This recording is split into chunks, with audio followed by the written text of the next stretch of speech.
I love you. Hear me? Do you hear me? I love you. Then why do you hold me like an enemy?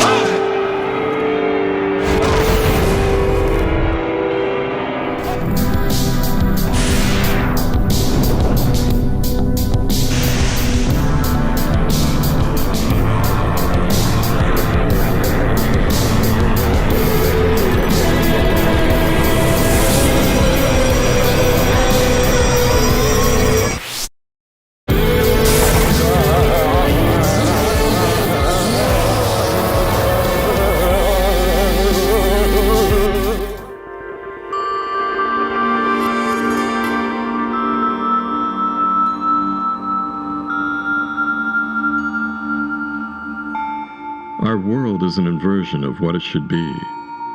Instead of following the natural human impulse to cultivate this planet like a garden, capitalism is raping Mother Nature and turning her every ecosystem to shit.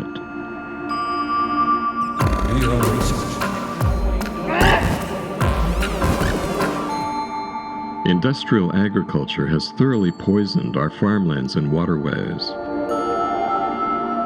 Every living thing now accumulates potentially cancer-causing levels of glyphosate. Thanks to Monsanto, there's no escaping it. Our heedless use of plastic is polluting our oceans and disrupting our endocrine systems.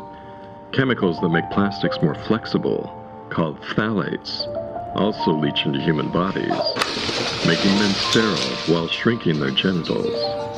At the current rate of fertility collapse, most men won't be able to produce sperm by 2045. Sperm counts in the Western world could reach dangerously low levels. Our endless wars, no matter how the war profiteers and mockingbird media journalists justify them, are yet another sure sign that we live in a destructive, criminal world that's largely owned and operated by psychopaths.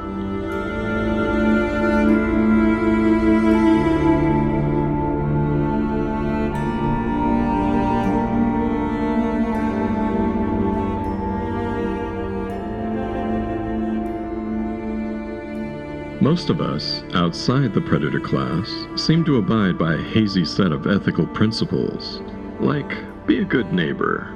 But we also tend to be lazy and willfully obtuse about how we're colluding in our own doom. We want to forget about our own small crimes or sins against nature and just have a nice life. But we can't say we're against war profiteering if we own stock in Raytheon or Lockheed Martin. We can't say we're against poisonous agricultural practices if we're buying synthetic, GMO-laden mystery meat from Whole Foods. We all have a tendency to spout hypocritical rationalizations as if they can excuse our civic disengagement and lack of critical thinking. But if men won't rise up, collectively, to save their own penises, then what will it take to get us to change our current trajectory towards self-obliteration? Are we willing to allow a bunch of privacy-invading, eugenics-obsessed technocrats and oligarchs to bifurcate the human species into a dominant ruling class and a sterile, obedient underclass of masked and locked-down debt serfs? Will we let ourselves be herded into smart cities, where we'll be perpetually monitored and geofenced in by a global biosecurity state? That's no longer science fiction. It's clearly what the predator class is aiming for, a neo-feudal, techno-fascist slave system that will commodify people and trade them, like coffee or soybeans, in human capital bond markets, where even genocide, perhaps especially genocide, can turn a profit for the bankers and hedge funds that issue those bonds and then bet against them.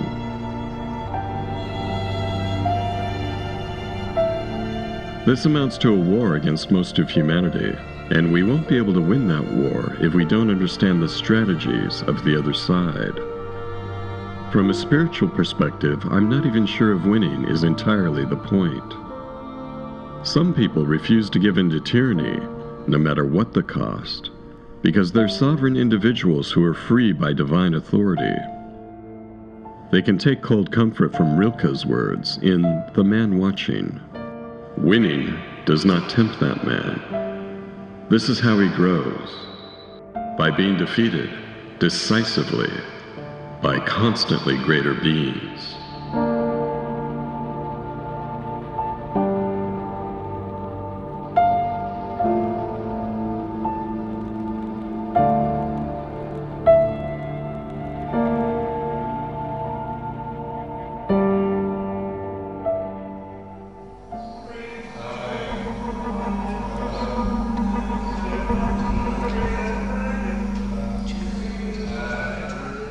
Alison McDowell had something to say about the looming threat of technofascism during the worldwide freedom rally held at New York City's Union Square on March 20th. Yes, my name is Alison McDowell, and if you are familiar with my work, you can find more about it at my blog, rentsinthegears.com, and I have a YouTube channel under my name. I'm kind of a fire hose, so if it doesn't make sense, it's important, stick with it, you'll get it eventually, alright? We knew the age of surveillance capitalism was dawning, but none of us anticipated this trigger event that turned our world upside down a year ago March. We must work to transmute this profanity that has descended upon us into something sacred, a sacred, non-cybernetic future. That future is not one where we live in a planetary computer or as characters in a virtual reality simulation. That world is not a world of bar-coded life. That world is not one that is fueled by cyborg avatar capitalism. We see this choice. It is a choice between two paths, one green, one scorched. And we know that the choice we make, the stand we take today and every day moving forward will determine not just the course of our lives, but the lives of all other beings on this planet and those not yet born. Michael Bloomberg, Goldman Sachs, Stanley Druckenmiller, Tal Tudor Jones, and the rest of the hedge fund crowd have no right to predictively profile us, put us on social prescribing self-improvement pathways, track our compliance with wearable technology, and use that data to run pay-for-success deals profiting off social misery. Who do they think they are to impose digital identities like these health passes and package us as asset-backed securities? Tranches of impact investments, human capital data commodities, to be tracked as domesticated livestock through a spatial web of mixed reality. The Davos elite have no right to foreclose the futures of children. Their soulless smartness is no match for our symphonies, our songs, our dance, our poetry, our cuisine, our street art, laughing children, and warm embraces. Our destinies are too magnificent to fit on any puny blockchain ledger. First it was endless war, now they want endless war on COVID. You think they're just going to let you get back to normal life and live it all in freedom after this? Not a chance. They love the power, they love the control, they love being the center of attention. They're not giving this up. Now they want vaccine passports to control who can go where, when. In England, they're talking about a government vaccine certificate to go to the pub. In New York, Governor Andrew Cuomo is handing out contracts to IBM for a Big Brother health passport system. In New Jersey, Rutgers University won't let students into classes without a vaccine certificate. And now, just argued in the Wall Street Journal that we need a digital rapid detection system, integrating information from all sources, including routine reports to health authorities from medical providers, data from contact tracing databases, digital surveillance apps. Just today, the Biden administration said they're working towards developing a new nationwide vaccine passport standard. On and on it goes. A nightmare, Orwellian infrastructure of control, an unprecedented, undemocratic power grab by big business, big government, big bureaucracy. No, no, no.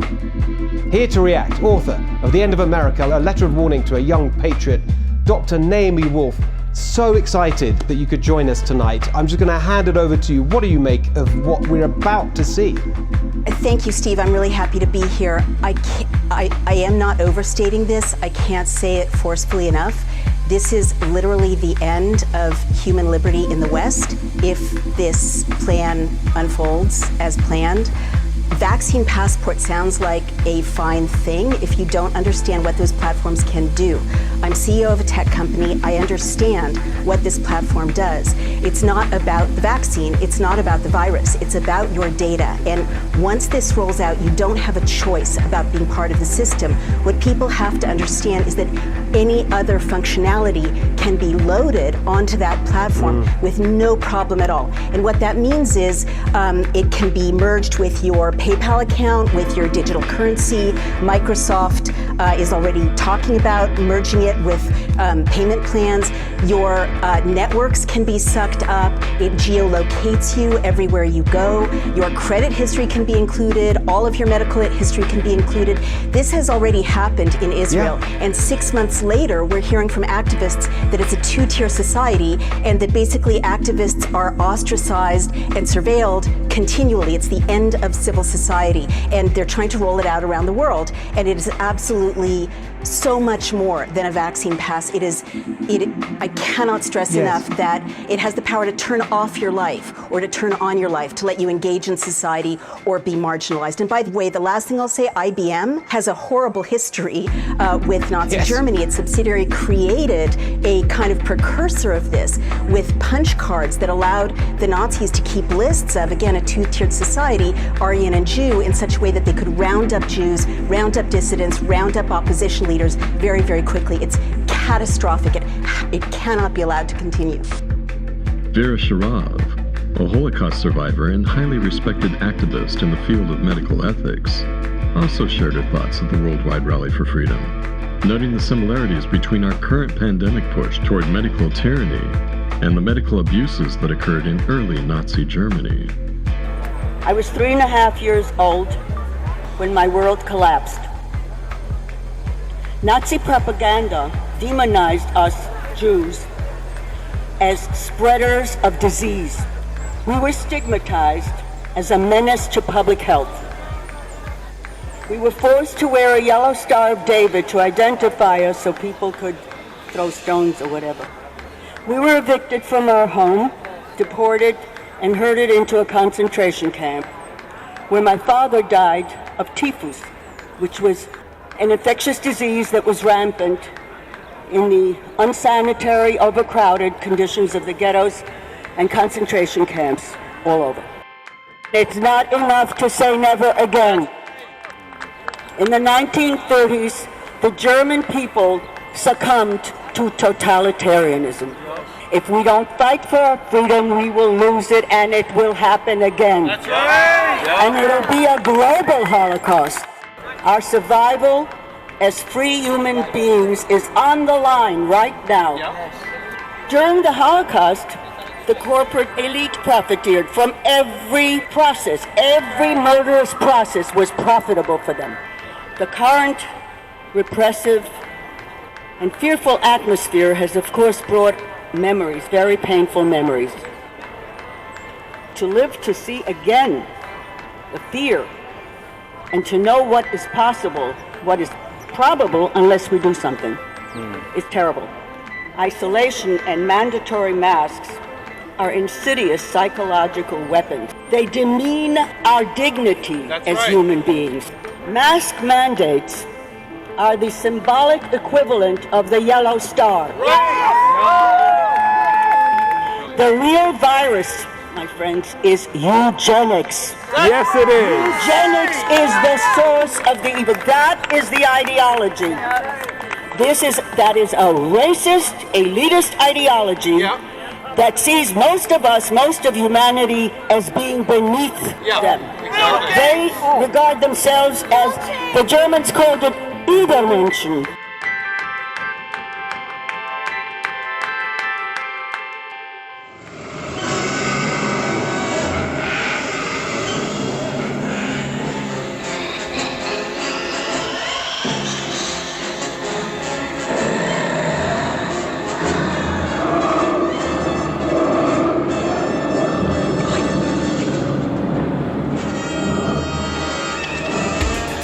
just because you're rich doesn't make you cultured. Just because you're rich doesn't make you refined.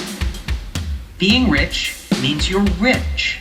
Some rich people are just dicks. Eugenics and public health are very closely aligned, both in their objective and in their enforcement measures. Both rely on police or military enforcement, and both legitimize the covert objectives of the ruling class. To kill over 10 million excess people in a year, we don't need to invest nearly what we do in military preparedness. This is something where less than $1 billion a year on R&D, medical surveillance, standby personnel, cross-training the military so they can play a role in terms of all the logistics here. This can be done. The final solution, which is a year to 2 years off, is the vaccine. Just to head off the conspiracy theorists, maybe we shouldn't call the vaccine the final solution. Maybe just the best solution. Okay. Eugenics leads to apartheid, forced sterilization, euthanasia, and genocide.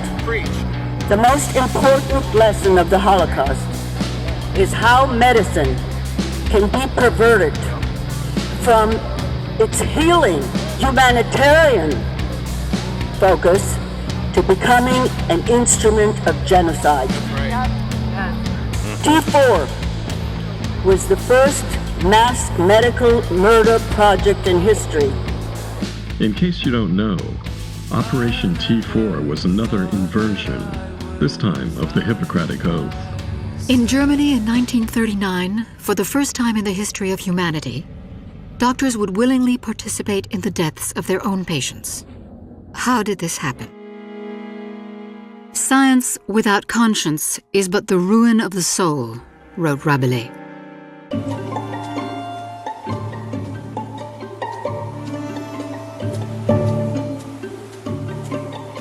The Nazis considered disease to be a symptom of insufficient social discipline, as well as a lack of commitment to the community. Society was portrayed as a living organism that had to be protected from parasites and cancer cells.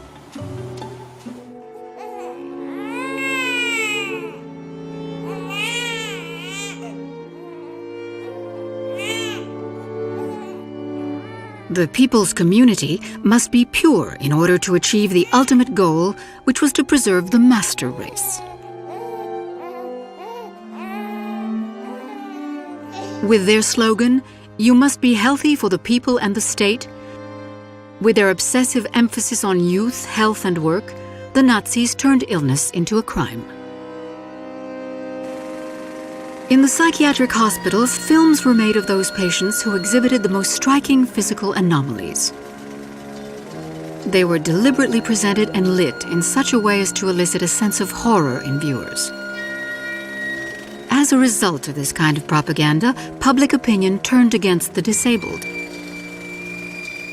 The Third Reich needed only children that were healthy.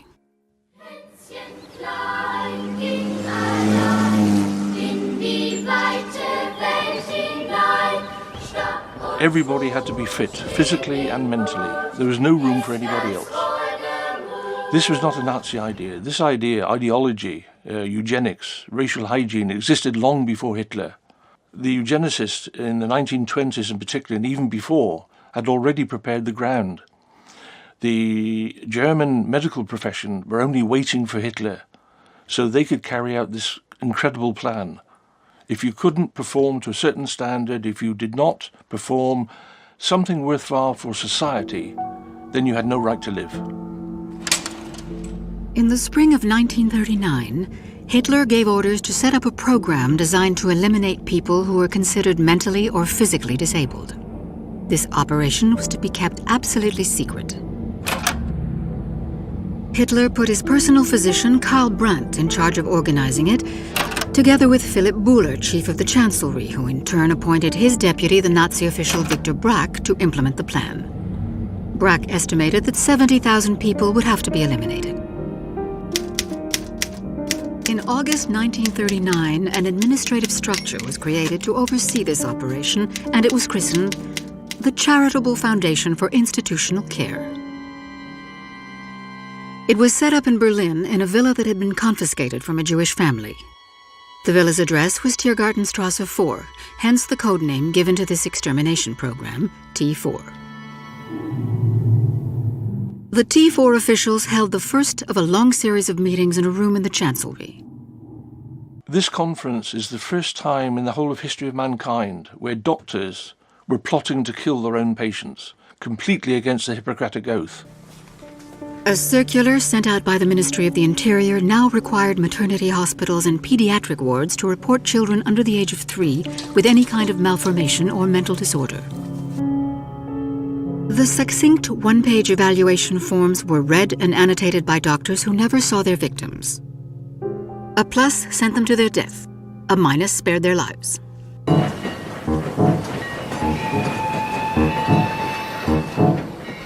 And on September 1st, 1939, Hitler started the war.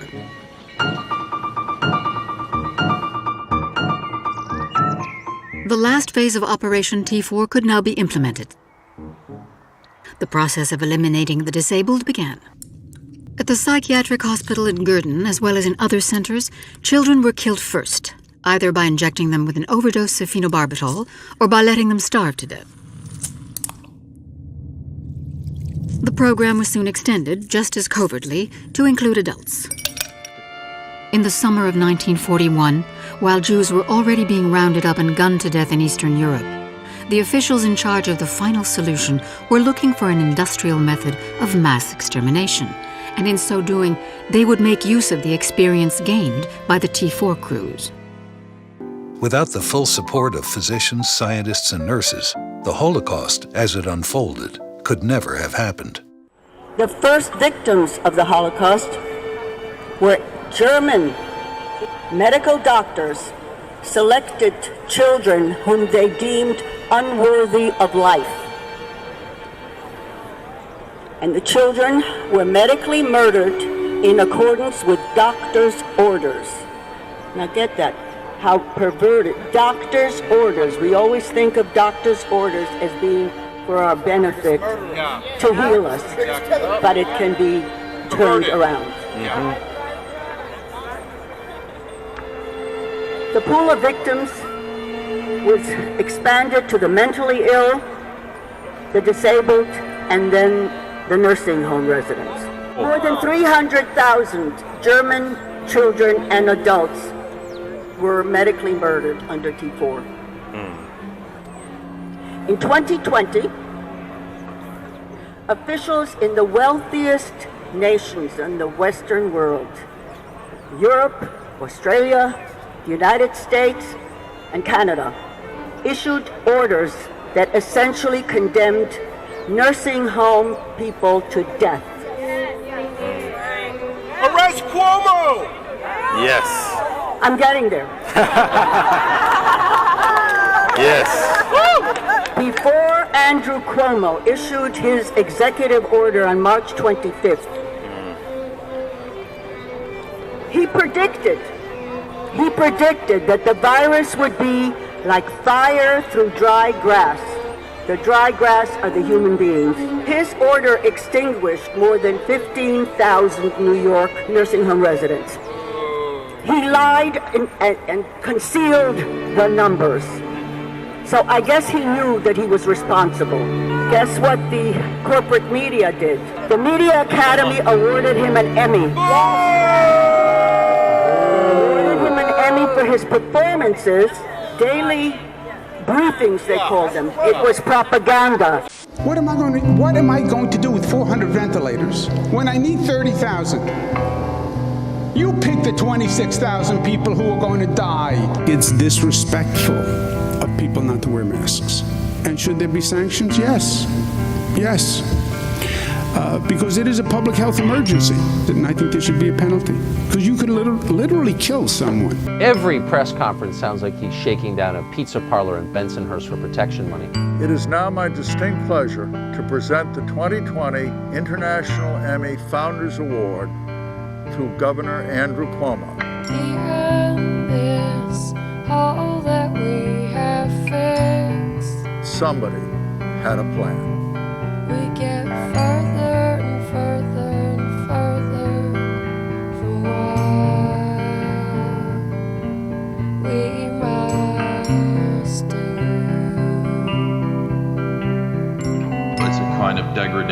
culture. It's just toxic culture, which is another, again, psychological warfare strategy where you can debase the culture through degenerate media, right? That's a classic tactic. H.G. Wells talked about doing that. I saw you asleep beside a wall, your skull inside a ball, your eyes blackened by the sound and the thought of God.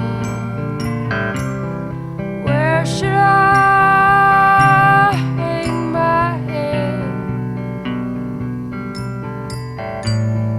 Where would you like for me to hang my head?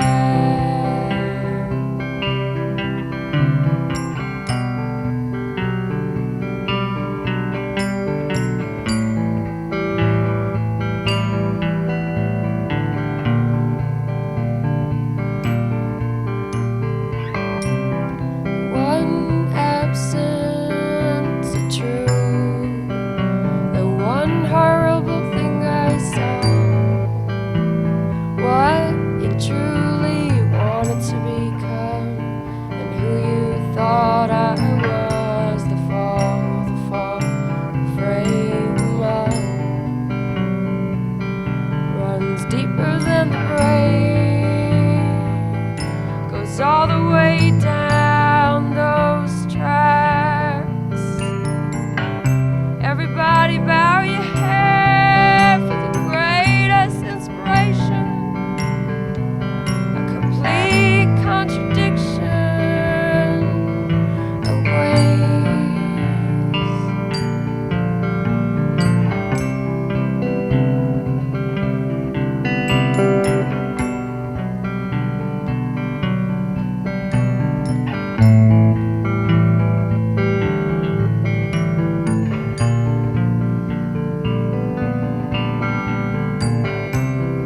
in this hole that we have fixed, we get further and further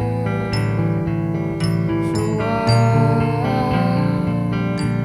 we must do. I know this, I know this, you know this, you know this.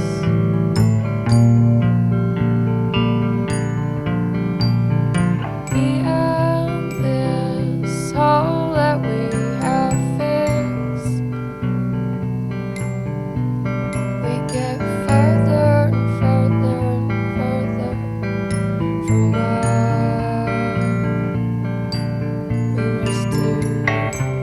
I saw you outside that wall, your skull outside that wall, your eyes christened by the sound and the light of God.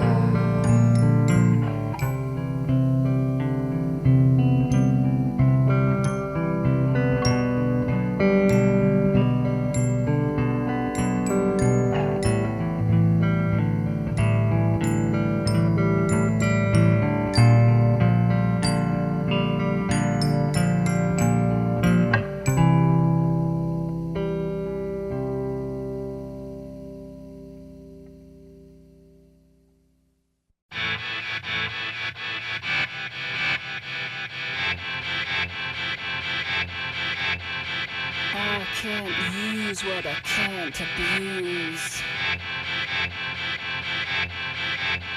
And I can't stop when it comes to you. You're getting me out, but I'm back at your door. Like Joan of Arc coming back from war.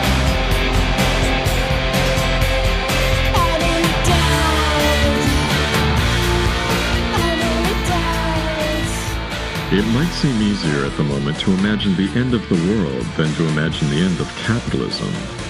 But that seriously underestimates humanity's collective problem-solving abilities. We can't, however, solve complex, world-threatening problems unless we're allowed to discuss them freely. And the major social media platforms all seem determined to make sure that doesn't happen. They're acting in concert, like some monstrous mind control machine, disseminating propaganda that manipulates us ever closer toward technocratic totalitarianism, while censoring doctors, lawyers, and researchers who would expose their lies. Propaganda, censorship, and fact-checkers control the narrative. Dissenting voices are demonized and silenced. Debate is not allowed. Why? What are they afraid of? The truth. The truth. Got it. The truth. And it's not just big tech we're up against. There's also a strong undercurrent of fascism running through the U.S. federal government, with its omniscient intelligence agencies working in full partnership with Big Pharma, Big Media, the military-industrial complex, and all the other major corporate cartels. It almost seems as if Adam Curtis got it right when he observed in his latest documentary, Can't Get You Out of My Head, that Hitler's Third Reich never really ended.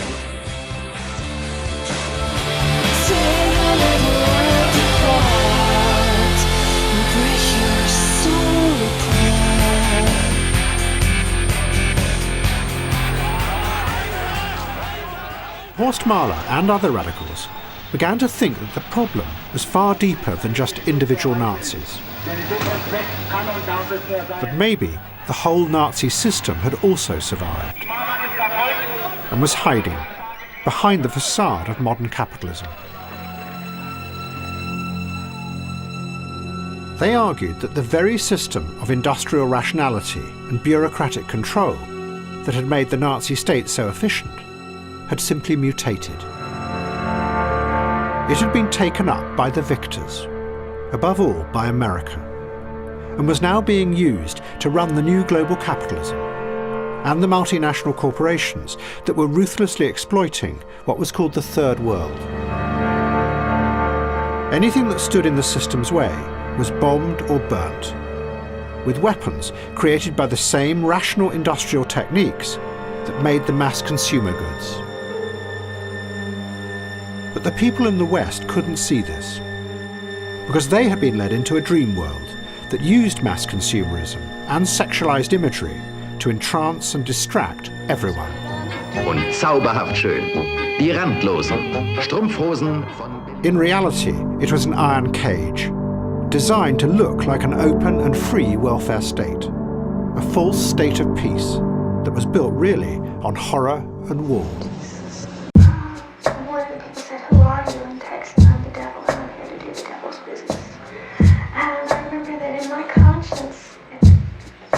So alive in me, even just recalling it. I remember that I had gone so far and there was no turning back, that even if I had wanted to run, even if I had wanted to leave, I couldn't. It was like I was caught in something that I had no control over. I had absolutely no say-so as to what was happening there. I was just like a tool in the hands of the devil, is the only way I can put it.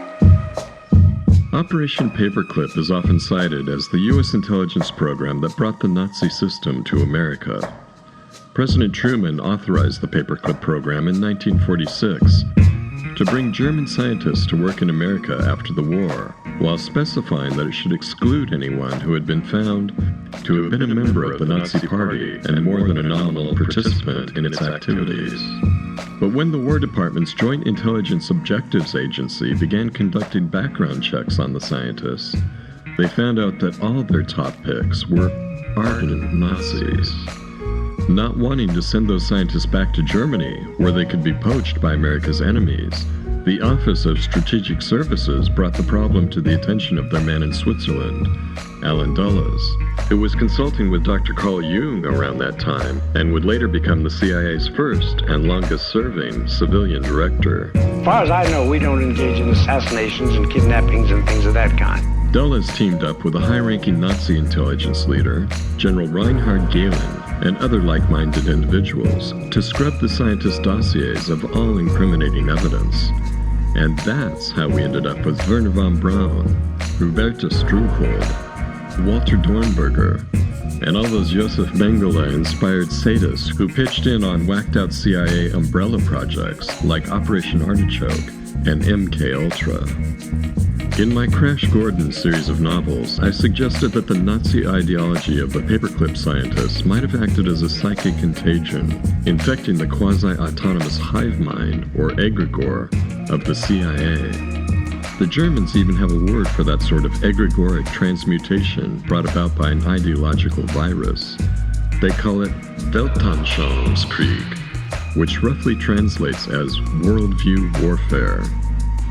Correlation doesn't always equal causation, but it's interesting to note that the CIA was established when President Truman signed the National Security Act into law right after the famous wave of UFO sightings during the summer of 1947.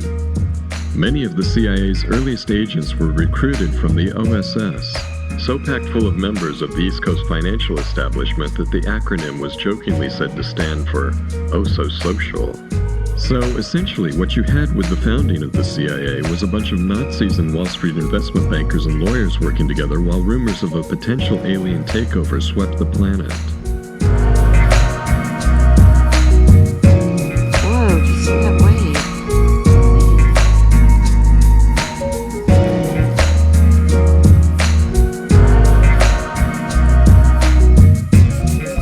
Now, you talk about this black network. Let's follow up on this point. It's been argued that in a way, the drug money launderers, other people with the funds and money transactions, the arms merchants, they need a bank like BCCI. There is a market demand for it. Is that what you found? Well, not only did the drug dealers need a bank like this, the people moving capital flight, the people avoiding taxation, the people hiding corruption or bribery money, and intelligence agencies from both the Eastern and Western world needed this bank. I suppose if it wouldn't have been BCCI, it would have been somebody else. I don't know about you, but whenever I learn something new about U.S. intelligence agency exploits involving bankers and lawyers hooking up with Nazis, or South American drug lords, Middle Eastern arms dealers, or billionaire child sex traffickers, I start to think about the problem of radical evil in this world. The ugly spirit, sinister forces, psychopathy, Satanism, Wetiko, demonic possession. Like Lucifer has farted inside my brain. Call it whatever you want. For years, man has turned his back on the supernatural. It's an old concept, one that predates Nazism by at least a few millennia. The Gnostics came up with the best origin story for evil, in my opinion.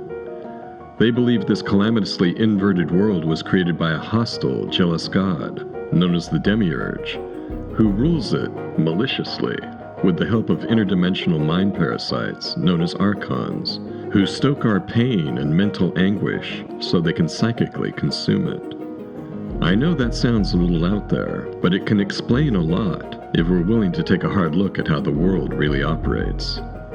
First, as a warm-up exercise, try to imagine the insane Eden that existed during the 2.5 million years of the Cretaceous period, when an estimated 2.5 billion Tyrannosaurus rexes swarmed across North America. Imagine the bloodlust of the savage god that sat in the celestial bleachers watching over such a world. Then imagine that god's minions, the Archons, feasting on the psychic suffering of all the myriad creatures crushed between those billions of toothy T-Rex jaws. Now we have a starting point for what came after, when it was man's turn to play the apex predator.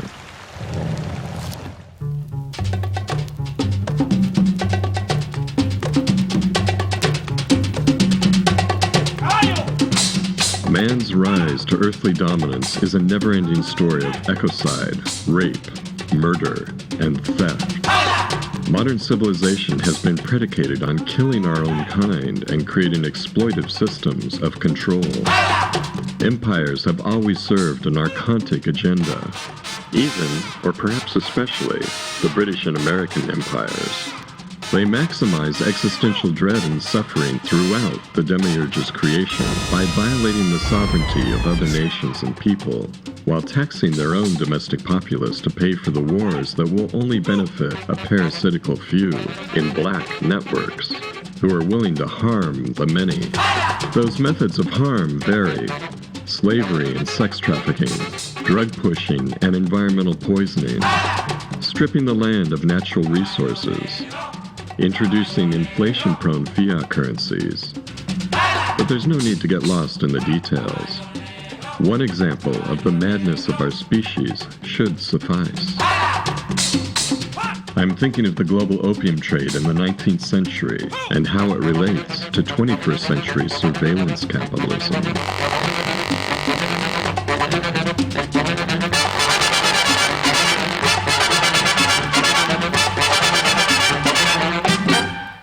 We arrest drug dealers. We criminalize people, mainly black and brown people, for possessing small amounts of drugs like weed.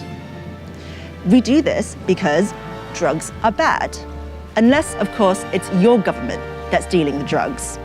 Like that time the British Empire got China hooked on opium. Opium had been grown in China since the 11th century, but it was only until the 17th century that usage really took off, when people realized you could smoke it instead of just chewing it. By the 1800s, there were foggy back alley opium dens in the streets of Canton, now known as Guangzhou, Shanghai, and even in London's Limehouse on Pennyfield Street.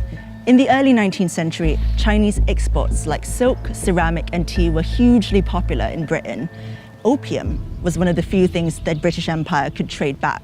It's estimated that as many as 15 million people were addicted to opium by 1890, making it one of the worst cases of national drug addiction ever seen. They would ship opium grown in colonial India to Canton, where Chinese traders would take it into China. As opium grew in popularity, British trade increased. In 1800, 300 metric tons of opium was shipped into China. 4 decades later, this had increased to 3,500 metric tons of opium. Opium was a highly addictive drug with similar effects to modern-day heroin. Long-term users could experience liver, kidney, and heart problems and could die of withdrawal. You like?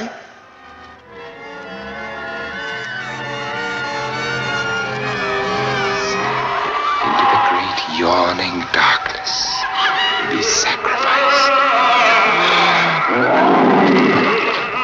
What is a dream? And what is reality? Sometimes a man's life can be a nightmare, other times cannot a nightmare be life. Those voices I heard, were they the voices of men or of some strange imitation of men in some strange writhing jungle of my imagination? Was this opium, or was it reality? Was I dead, or was I only beginning to live? By the 1830s, people from every level of Chinese society were hooked on opium. After Emperor Daoguang received reports of mass addiction all over the country, he'd had enough. The government was losing control, and so it decided that it had to act to block the importation of opium. And it did so first in a gentle way, saying, "The ways of God are without partiality. It is not permissible to hurt one another in order to profit oneself. Is there any article from China that has done any harm to foreign countries? On the other hand, articles that come from outside to China can only be used as toys. We can take them or get by without them. There is, however, a treacherous class of barbarians that manufacture opium, smuggle it for sale, and deceive our foolish people in order to poison their bodies and derive profit therefrom. Not to smoke it yourselves, but yet to dare to prepare and sell it to the foolish masses of the Middle Kingdom. This is to protect one's own life while leading others to death." When that failed to stop the problem, then soldiers burned all the opium they found. British traders lost 20,000 chests of opium, equivalent to about £2 million. This led to the First Opium War in 1839. The British were so angry that their drugs had been stolen that they sent troops to the region to demand economic reparations for the financial losses they'd incurred while illegally trafficking narcotics into a foreign country. They were also angry that China refused to open up more ports to British trade and had disrespected their traders. Back in the UK, the press depicted the Chinese as barbarians who had insulted the honor of Brits abroad. In an act of war, Britain occupied Hong Kong, then a sparsely inhabited island off the southeast coast of China. In 1841, China ceded the island to Britain. A year later, the Treaty of Nanking was signed, marking an end to the First Opium War. So Britain got what it wanted: money for illegally trafficking drugs into China and a shiny new island base to smuggle opium from, Hong Kong. Opium remained illegal after the war, but the Chinese authorities were basically forced to accept the drug trade into China. Opium consumption ripped through Chinese society like never before. Chinese smugglers quickly realized that if they registered their ships in Hong Kong as British ships, they could keep smuggling opium into China. This triggered the Second Opium War in 1856, when a Chinese ship flying the Union Jack was seized by the authorities. The Chinese crew was arrested and the British flag was torn down. The British Navy, supported by the French troops, retaliated by seizing Beijing and looting and burning down the Imperial Summer Palace. China was forced to legalize the import of opium. With the opium trade finally legal, imports from British-controlled India nearly tripled to hit 6,500 metric tons in 1880. Fed up with the British running drugs into their country, the Chinese authorities decided that if you couldn't beat them, you might as well join them. By around 1915, moral and political opposition to the drug trade had grown. Britain stopped importing opium to China. It simply wasn't profitable anymore. It's hard to quantify the scale of the misery that Britain caused in China, or the mess they left behind. The British Empire were one of the biggest drug pushers in history, but hardly anyone in the UK knows what we did in China. Pablo Escobar, he's got nothing on the British Empire. So in the game of capitalism, this is how it works. The most horrific, most sociopathic company will win the day. Always. Now, if you have regulation, if you're in one of these countries with a little more regulation, it can slow it down, but you can't stop the gravity of the capitalist system. The compass always points towards sociopath, all right? Whether it's the corporate entity or the board at the top of that corporate entity, that needle, it fucking always points towards sociopath. It is the guiding star.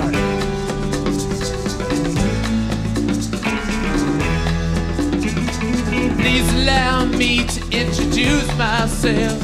I'm Will and Chase. I've been around for a long, long year. So many a man's soul and faith.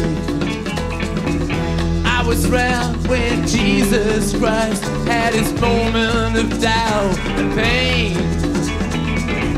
Made damn sure that Pilate washed his hands, sealed his fate. Pleased to meet you. Hope you guess my name. Oh yeah.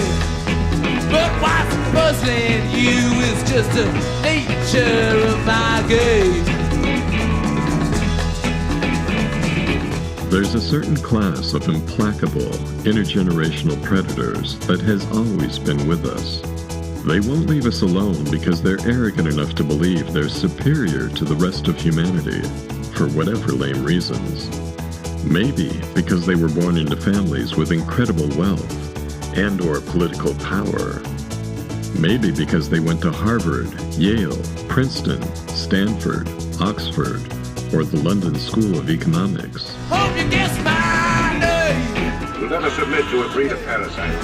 But what's confusing you is just the nature of my game. Or maybe, as is so often the case today, they insist on meddling in other people's lives because they were greedy and amoral enough to acquire large fortunes by nefarious means, and they think that somehow proves they have the mandate of heaven. Usually, it only proves they have the mandate of a global criminal shadow government that appointed them as frontmen. Dead, empty mass that will say and do whatever they're told. deep state, police state, intel state, shadow government, government within a government, globalists. They pick somebody and say, come here, you. They infiltrate everybody. Do you think that Bill Gates got to be Bill Gates because of his genius, because of his novel idea? You don't think the government, DARPA, Big Brother, whoever you want, whatever you want to call this, they pick these people? And Jeff Bezos and Elon Musk, the biggest poser of them all, but he's got to be somebody. You got to pick somebody. They picked Zuckerberg. He was the kid from the Harvard dorm who put together this social media thing called Facebook. We're going to pick you, DARPA. Hi, this is Zuckerberg. You're going to enjoy your billions. We run it. We're going to go into people's homes. We're going to use you as a vehicle. We don't care about the money. We own the world. We own money. We'll give you $1 trillion. Doesn't mean anything to us. We don't care about that. So somebody along the line must have said, I'm just guessing, listen, Bezos, you're going to do what we want. Absolutely. Jeff, you want to have microchips in your butt? Absolutely. Do I get to keep your money? Yeah. Oh, sure. I'll do it. Vaccines, sound waves, you name it. I'm Jeff Bezos. Do you think that guy made Amazon the way it is? Seriously, does anybody think that? They want the world to think they're inspired geniuses, but they're just fucking possessed. Tools of for-profit totalitarianism. Woodrow Wilson was one of those tools. He did more to set us on the path toward tyranny than perhaps any other American president. He was the president of Princeton University before he became president of the U.S. in 1913.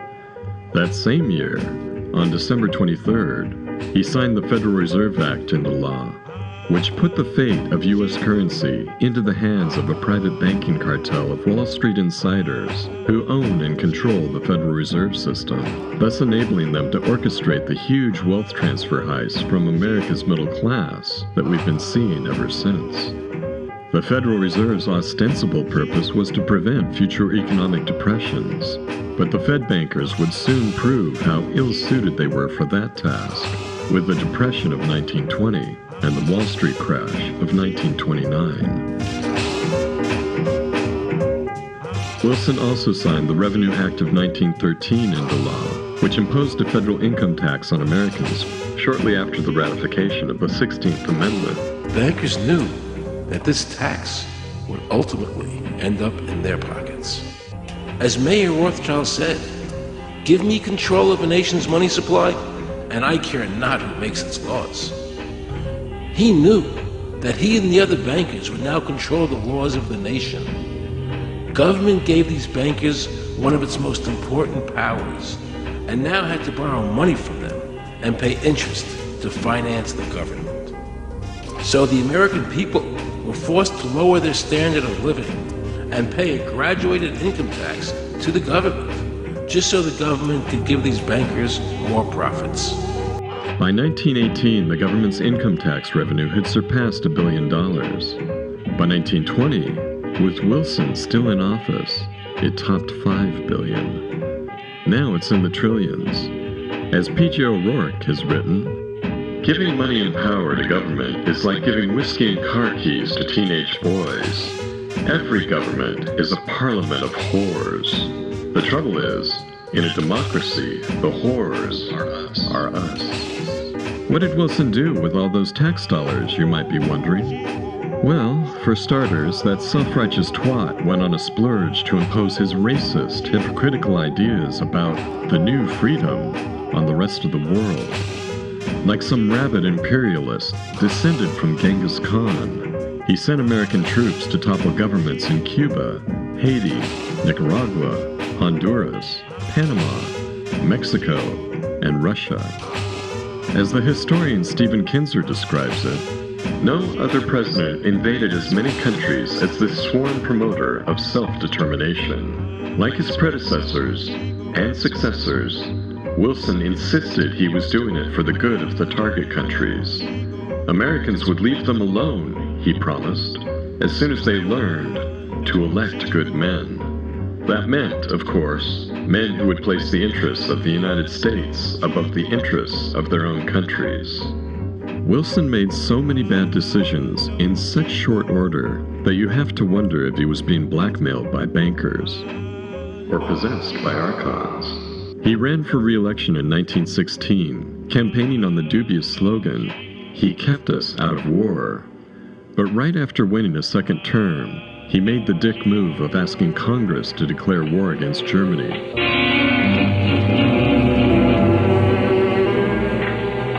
He also asked for, and managed to get, a military draft to expand the army, which would eventually conscript nearly 3 million men and kill or maim at least 1 out of every 10 of them. He hit Americans with some stiff tax increases to pay for that military-industrial expansion, while providing huge loans to allied governments. The federal budget spiked from around $1 billion a year in 1916 to over $19 billion in 1919. The war profiteers and their black network associates must have been extremely pleased. Planet of the vampires!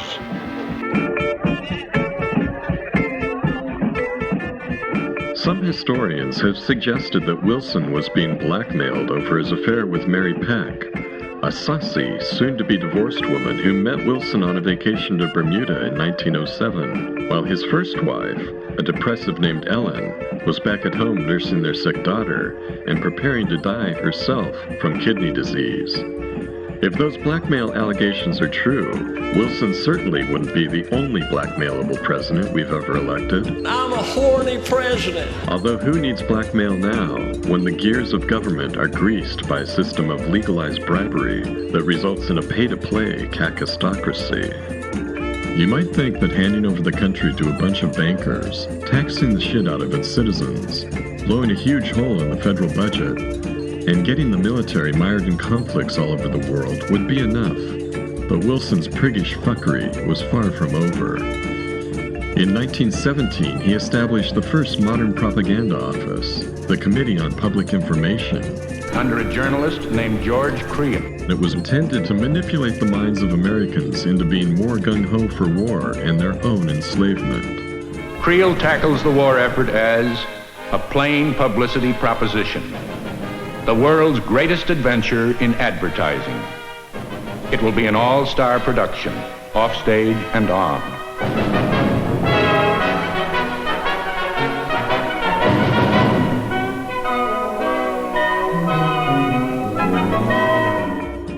Noam Chomsky calls that manufacturing consent. Plutocrat-controlled mainstream media outlets appear to be doing that job now, with the help of Silicon Valley algorithm manipulation on the big social media platforms and search engines.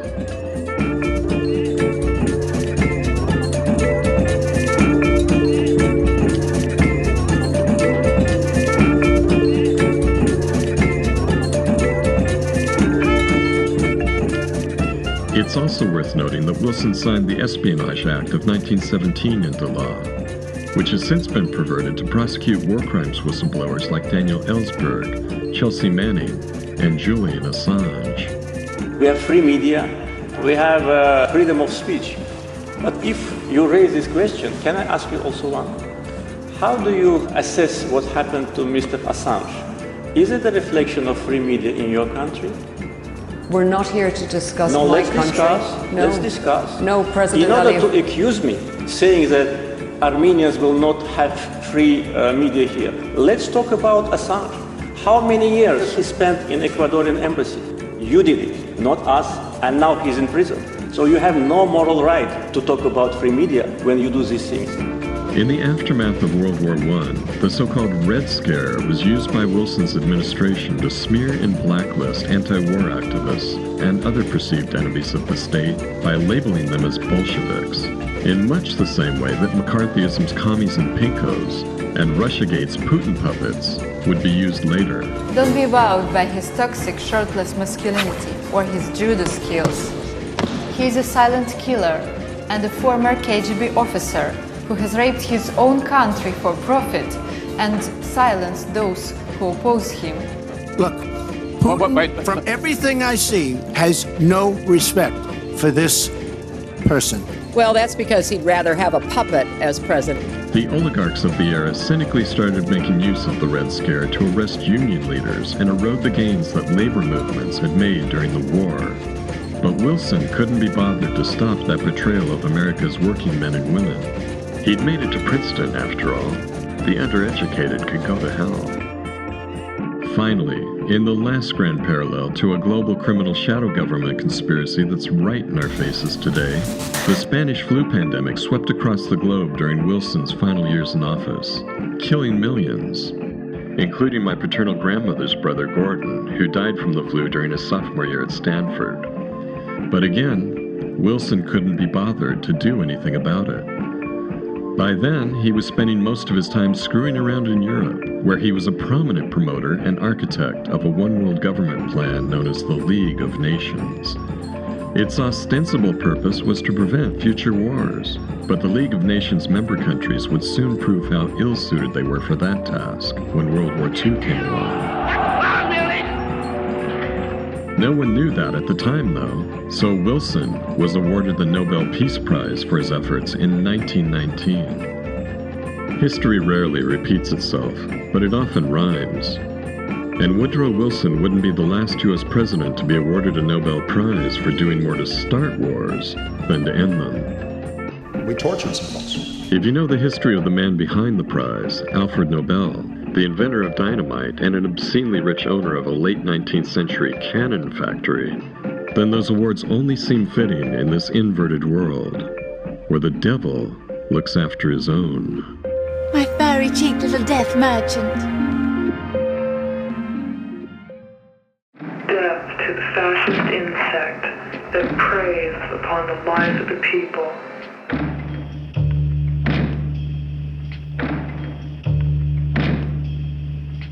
Death to the fascist insect that preys upon the lives of the people.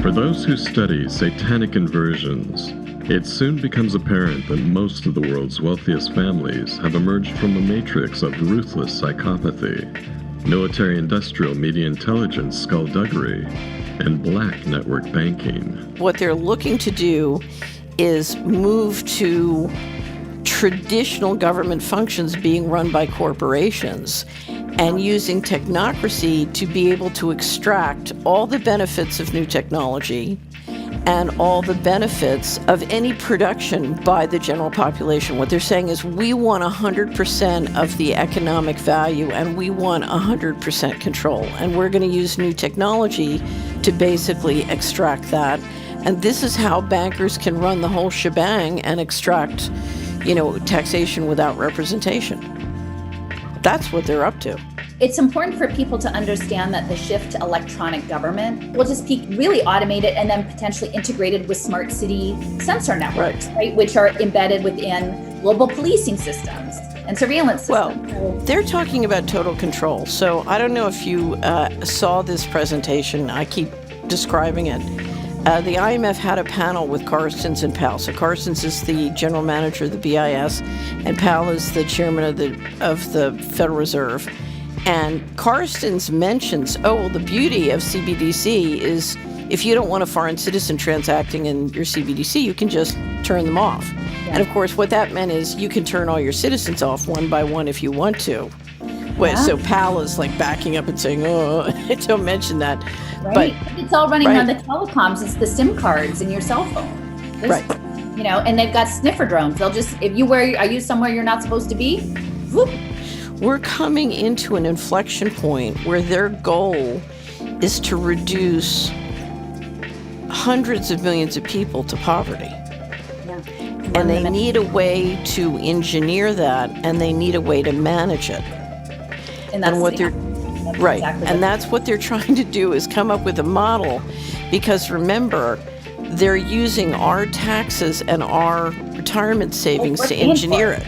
We're paying to build this prison. Right, Yeah. because most of the money that's being spent to build this has been accessed illegally through governments.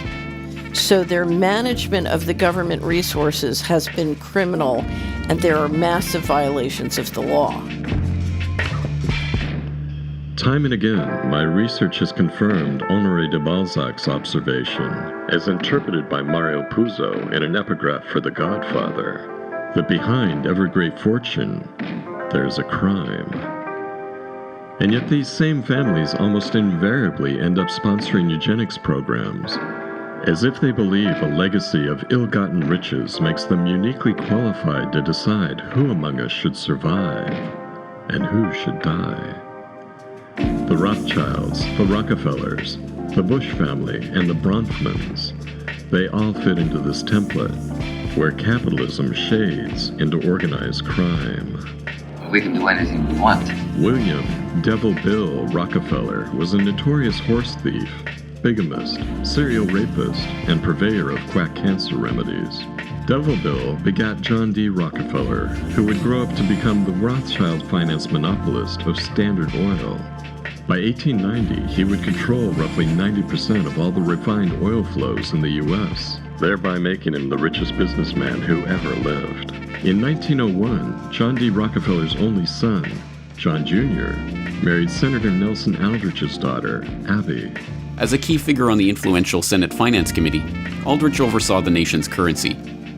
It was in this capacity that he presided over a secretive Jekyll Island conclave with the nation's richest and most powerful banking interests in 1910. As outlined in Century of Enslavement, The History of the Federal Reserve, it was that meeting, undertaken in complete secrecy and hidden from the public until decades after it took place, that eventually gave birth to the Federal Reserve System itself. Indeed, it is in the marriage of John D. Rockefeller Jr.'s wealth and business influence with Abby Aldrich's banking and political influence that we can best understand the world-conquering dominance of the brothers' generation of the Rockefeller clan.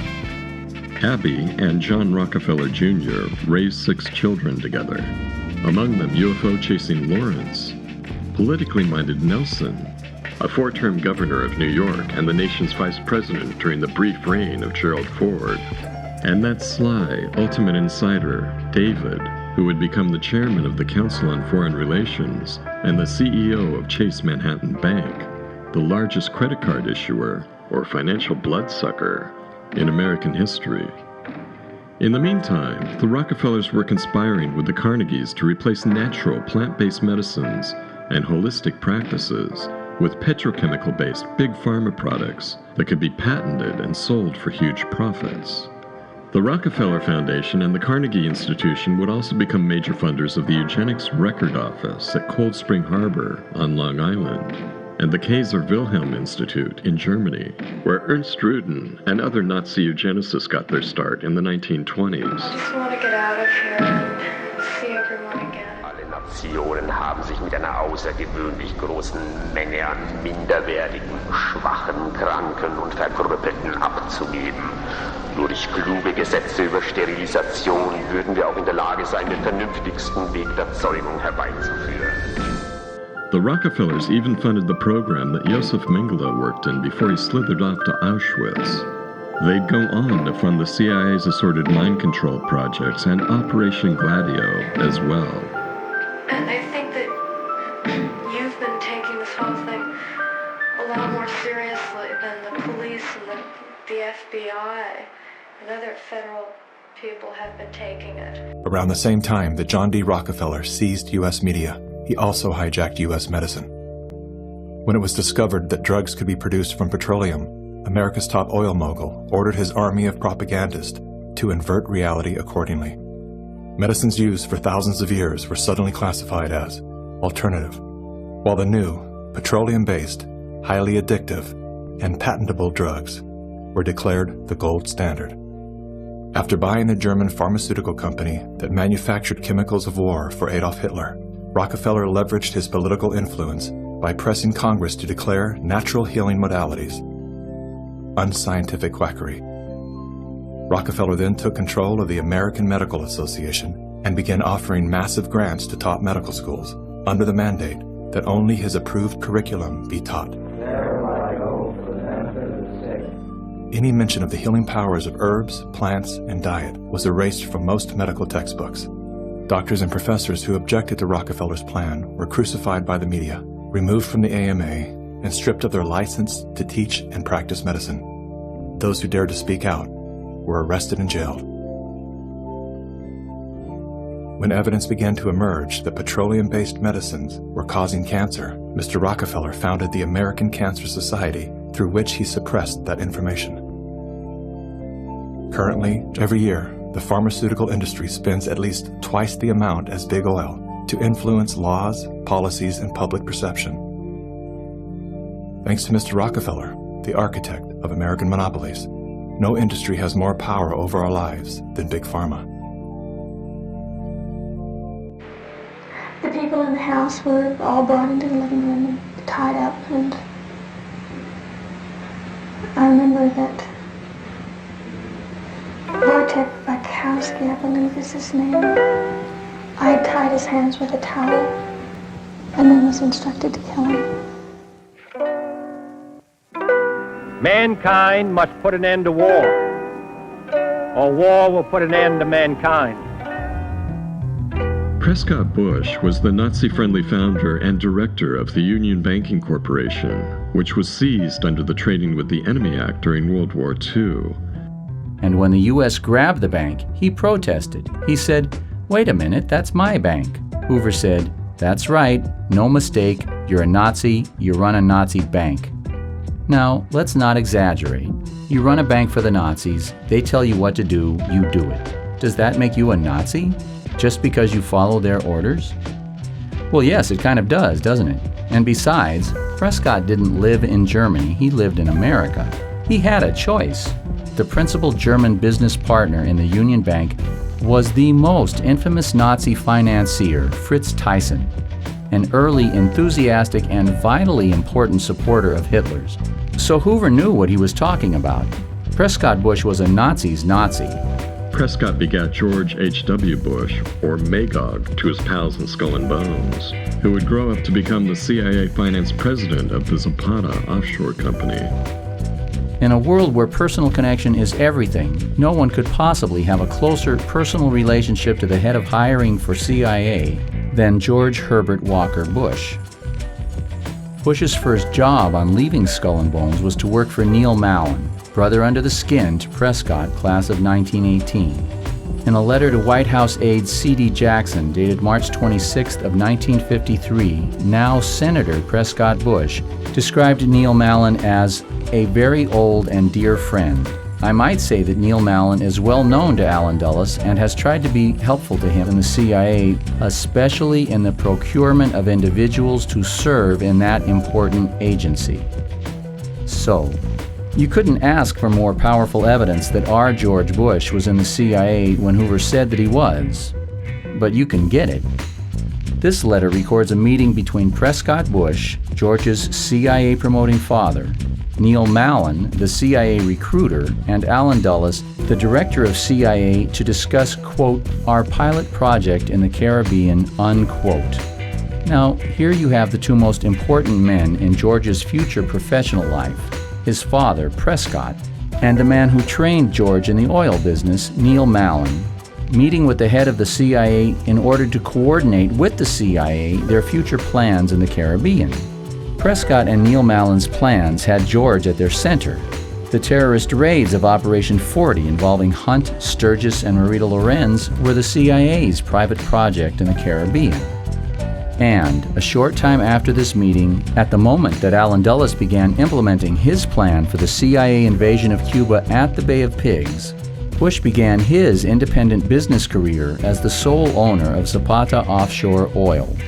Zapata Offshore's oil rigs just happened to be positioned right in the middle of CIA operations in the area 30 miles north of Cuba near Cay Sal, an island used by the CIA for supplying the various terrorist raids of Operation 40, Operation Mongoose, Alpha 66, and the rest of these murderers against Cuba. This letter, then, not only ties George to the CIA, corroborating the Hoover memo on that point, It not only ties George's future oil company to the CIA's plans in the Caribbean, but it thereby ties George to the CIA's misguided anti-Castro groups mentioned in the Hoover memo, which says, in black and white, that there is a direct, first-degree connection between Prescott's son, George Bush, and the misguided anti-Castro Cubans, who were famously supervised directly by E. Howard Hunt. The memo doesn't say that members of some misguided anti-Castro group killed Kennedy, but Hoover undoubtedly knew that they had. What the memo does do is name Mr. George Bush of the Central Intelligence Agency as a CIA officer associated with the CIA's misguided anti-Castro groups. It suggests that Bush was the person at CIA responsible for these people. And it says that the CIA sent Mr. George Bush to Washington the day after the assassination to answer for them, when the FBI had questions about the activities of some misguided anti-Castro group. The memo was a scandal when it was made public in 1988, because it says that George Bush was in the CIA in 1963.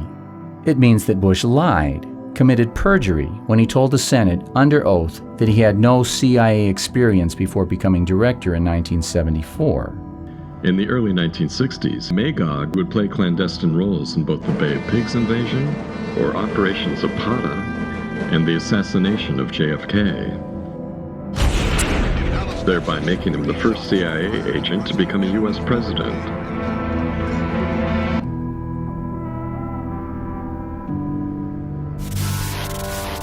We have before us the opportunity to forge a new world order. A world where the rule of law, not the law of the jungle, governs the conduct of nations. When we are successful, and we will be, we have a real chance at this new world order. We are living through the transformation of a formerly democratic republic into something else. We're looking at growing authoritarianism. That's not an overstatement. Why is the administration still hiding more than 10,000 hours of surveillance tape from the U.S. Capitol on January 6th? What could possibly be the reason for that? Even as they call for more openness, we need to get to the bottom of it. They could release those tapes today, but they're not. Why? We know that the government is hiding the identity of many law enforcement officers who were present at the Capitol on January 6th, not just the one who killed Ashley Babbitt. According to the government's own court filings, those law enforcement officers participated in the riot, sometimes in violent ways. We know that because, without fail, the government has thrown the book at most people who are present in the Capitol on January 6th. There was a nationwide dragnet to find them, and many of them are still in solitary confinement tonight. But strangely, some of the key people who participated on January 6th have not been charged. Look at the document. The government calls those people unindicted co-conspirators. What does that mean? Well, it means that in potentially every single case, they were FBI operatives. In all, Revolver News reported that there are, quote, upwards of 20 unindicted co-conspirators in the Oath Keeper indictments, all playing various roles in the conspiracy, who have not been charged for virtually the exact same activities, and in some cases, much, much more severe activities, as those named alongside them in the indictments. So it turns out that this white supremacist insurrection was, again, by the government's own admission in these documents, organized at least in part by government agents. So if you're wondering why they're always comparing January 6th to 9/11, there's your answer. They're using the same tactics. If you empower the government to violate civil liberties, it's just a matter of time before ambitious politicians use those same mechanisms to suppress political dissent. And that's what we're seeing now. In 2012, a writer for The Nation called Petra Bartosiewicz found that FBI agents had, quote, crossed the line from merely observing potential criminal behavior, which, by the way, is allowed and good, to, and we're quoting, encouraging people and assisting people to participate in plots that are largely scripted by the FBI itself, end quote. And we checked, we looked carefully, and that's not an exaggeration. Darren Beattie heads up Revolver News. It sounds like, according to this, I have to say, remarkable piece that you've just put up late last night, read it in bed at midnight, that the FBI was organizing the riots of January 6th. Well, yes, it certainly suggests that possibility, and I'm hearing from people that this is the most important and the darkest investigative piece they've seen in years. But the American people deserve the truth about 1/6, not just for the sake of Ashley Babbitt, not just for the sake of the hundreds of people held in prison unjustly as a violation of human rights, but for the sake of the 70+ million people who are Trump supporters or just against the corrupt ruling class who have effectively been labeled de facto domestic extremists by our own government. After seeing all this, you have to ask yourself, does the national security apparatus do anything but conspire against the American people? I'm led to conclude that we cannot have a democracy. Everything in our politics will be fake and performative until we bring the national security state, including the FBI, to heel. It's not a left issue, it's not a right issue. Every politician who cares about our country should demand a Church Committee 2.0. Immediately. And people of good faith on the left should join it.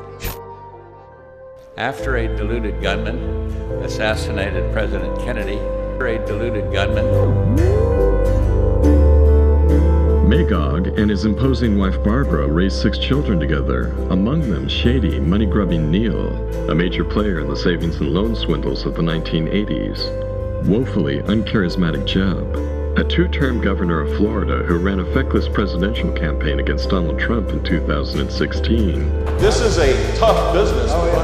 You're a tough guy. And we need to have a leader that is prepared. You're never going to be president of the United States by insulting your way. Let's see, I'm at 42 and you're at 3, so doesn't matter. And clueless George W., who would become the 43rd president of the United States for 2 terms, presiding over both the 9/11 attacks and the 2008 financial coup d'etat. In the meantime, Prescott Bush paid for Nazi master race strategists to attend the 1932 International Congress of Eugenics in New York, and he was the treasurer of Planned Parenthood in the 40s. His son Magog would later earn another nickname from his congressional colleagues, who started calling him Rubbers because he was such an ardent advocate for restricting third world population growth. I could get into the strange facts about how the Bush family helped bring down what the Rockefellers had built up. We saw the possibilities of a new order. And how both families seemed perfectly happy with the outcome of protracted wars in the Middle East. But that really belongs in a different documentary. You're kidding. Now we have Bill Gates and that international man of mystery, Klaus Schwab, leading the charge into eugenics-influenced population control policies and the 4th Industrial Revolution, which can be easily mistaken for the Fourth Reich.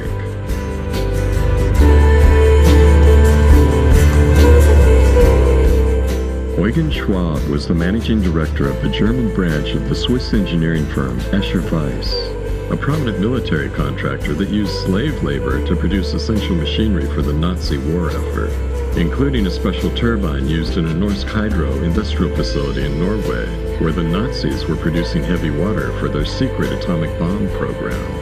If that program had been successful, World War II might have gone sideways on the Allies. Wir sehen uns in Valhalla.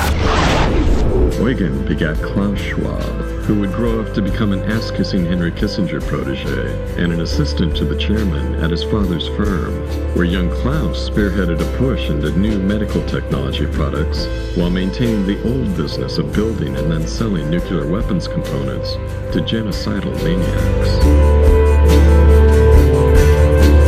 According to Johnny Vedmore's Schwab Family Values article published at Whitney Webb's Unlimited Hangout website, the company, while Schwab was on the board, began playing a critical key role in the development of South Africa's illegal nuclear weapons program during the darkest years of the apartheid regime.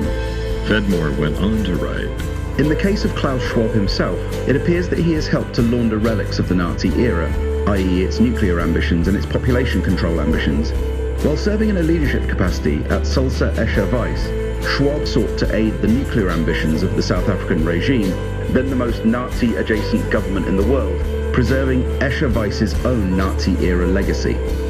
Then, through the World Economic Forum, Schwab helped to rehabilitate eugenics-influenced population control policies during the post-World War II era, a time when the revelations of Nazi atrocities quickly brought the pseudoscience into great disrepute. Is there any reason to believe that Klaus Schwab, as he exists today, has changed in any way? Or is he still the public face of a decades-long effort to ensure the survival of a very old agenda? We can change our behavior to be in harmony with nature again. Combined with a spirit of bold curiosity for the adventure ahead.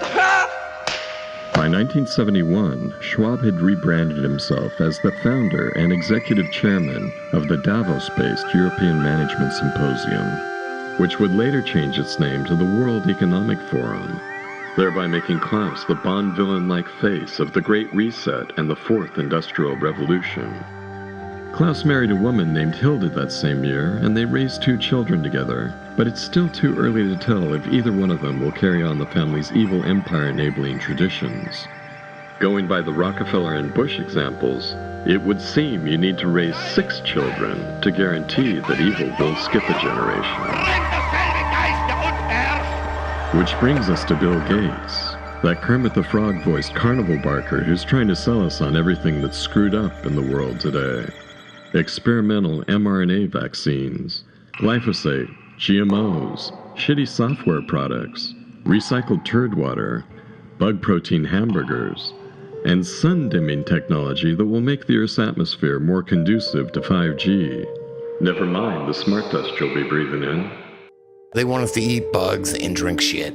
There's a reason why Bill Gates is now synonymous in the minds of many with Anthony, Little Lord Fauci, and Jeffrey, get 'em while they're young, Epstein. And it's not because a bunch of billionaire oligarchs and provably corrupt politicians suddenly started caring about our collective health and welfare for the first time in history. We have to convince people and put them in a car and drive them and get that vaccine in their arm. Fuck no. It seems more likely that those billionaire oligarchs and corrupt politicians are bent on turning us into propaganda-bedazzled spectators at our own annihilation.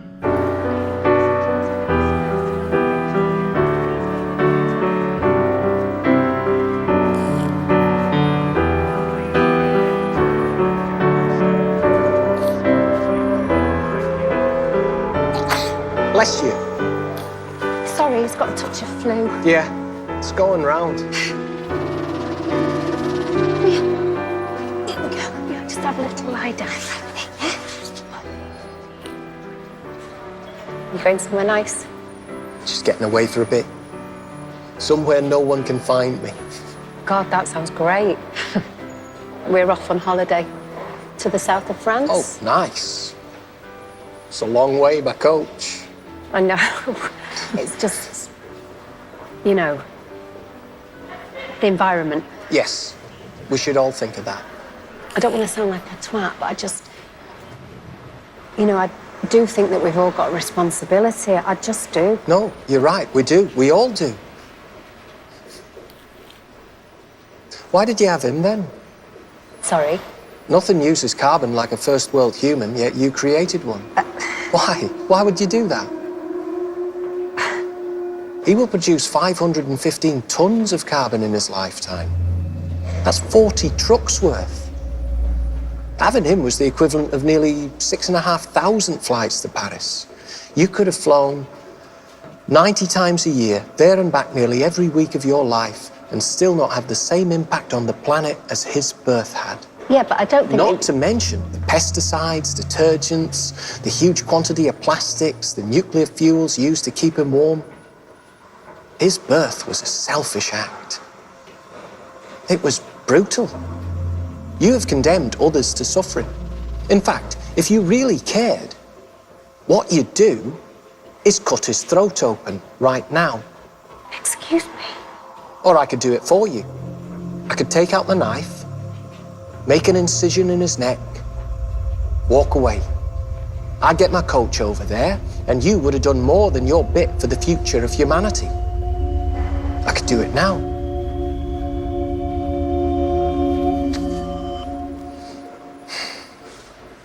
But look at me chatting. I think they're about to leave. I hope he gets over that flu. But maybe he just shouldn't.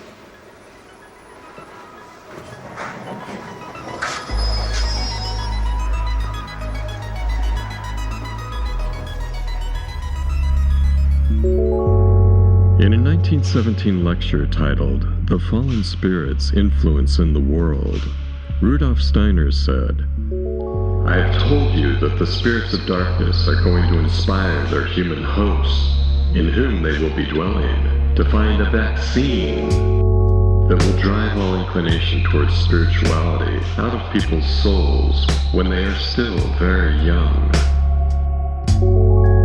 From the very start of the COVID-19 scamdemic, I've wondered about what might be dwelling in the mind and epicene body of Bill Gates. That line of thinking eventually led me to Frederick Taylor Gates. The two men aren't related, so far as I can tell. But if you look at the huge amount of influence that those two particular Gates families have had on our world, especially as that influence relates to vaccines, it's not too much of a stretch to think that they might have shared the same indwelling spirit. Frederick Taylor Gates was an American Baptist minister who met John D. Rockefeller in 1889, right around the time that Rockefeller had a lock on 90% of U.S. oil flows.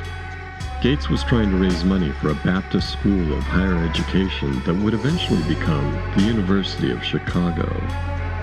He was only 35 at the time and had no business experience whatsoever, but Gates must have been devilishly persuasive, because Rockefeller ended up donating $600,000 to the project, the equivalent of about $18 million today. He also asked Gates to move to New York to help him manage the Standard Oil fortune. Gates soon became Rockefeller's chief philanthropic and business advisor. Like some satanically inspired savant, between 1893 and 1901, Gates used Rockefeller's millions to amass a fleet of transportation vessels, mines, docks, and railroads, which he then turned around and sold to U.S. Steel and J.P. Morgan for a profit of over $1 billion in today's dollars. By 1902, he'd also designed and established the Rockefeller Institute for Medical Research, now Rockefeller University, and the General Education Board. Both of those institutions, under Gates' guidance, would use the 1910 Carnegie Foundation-funded Flexner Report as a bludgeon to reform medical practices and restructure medical schools across the U.S. and Canada, even though John D. Rockefeller himself was a believer in traditional folk remedies that had been developed and refined over the centuries. Almost overnight, all of the major universities received large grants from these sources and also accepted 1, 2, or 3 of these people that I mentioned on their board of directors, and the schools literally were taken over by the financial interests that put up the money. Now, what happened as a result of that is that the schools did receive an infusion of money. They were able to build new buildings. They were able to add expensive equipment to their laboratories. They were able to hire top-notch teachers. But at the same time as doing that, they skewed the whole thing in the direction of pharmaceutical drugs. That was the efficiency in philanthropy. The doctors from that point forward in history would be taught pharmaceutical drugs. All of the great teaching institutions in America were captured by the pharmaceutical interests in this fashion. And it's amazing how little money it really took to do it.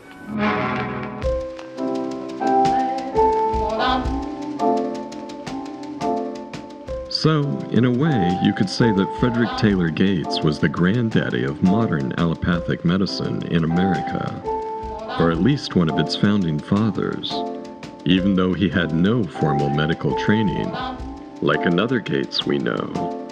As I look deeper into the life of Frederick Taylor Gates, a small-time minister out of Minnesota that Rockefeller would come to regard as the greatest businessman he'd ever met, the parallels to Bill Gates kept getting weirder. For example, Frederick Gates was the inspiration and prime mover behind setting up the Rockefeller Foundation in 1913, the first charitable foundation that was truly international in its scale and scope, serving as a template for later globe-spanning charitable behemoths like the Bill and Melinda Gates Foundation. And his son, Frederick Lamont Gates, let's call him Fred Jr., was a Yale grad who went through the MD program at Johns Hopkins before joining his father at the Rockefeller Institute for Medical Research in 1913, where he became deeply interested in vaccines. She's alive! During World War I, Fred Jr., a U.S. Army Medical Corps volunteer, got assigned to the base hospital at Fort Riley, Kansas, where many historians believe the 1918 Spanish flu pandemic originated. Debbie, we've kept close watch of you these past months, and we're sure that you're no Nazi or Vichy sympathizer. Oh, I hate them all! While he was at Fort Riley, Fred Jr. administered an experimental Rockefeller Institute vaccine for meningitis to nearly 5,000 soldiers between January 21st and June 4th of 1918. That vaccine had been cultivated in horses, similar to how the first smallpox vaccines were cultivated in cows. Some researchers have speculated that the first cases of Spanish flu at Fort Riley were caused by a burning mountain of horse manure that got out of control, swamping the soldiers in a thick, virus-laden smog of equine shit smoke. Could that be a cover story?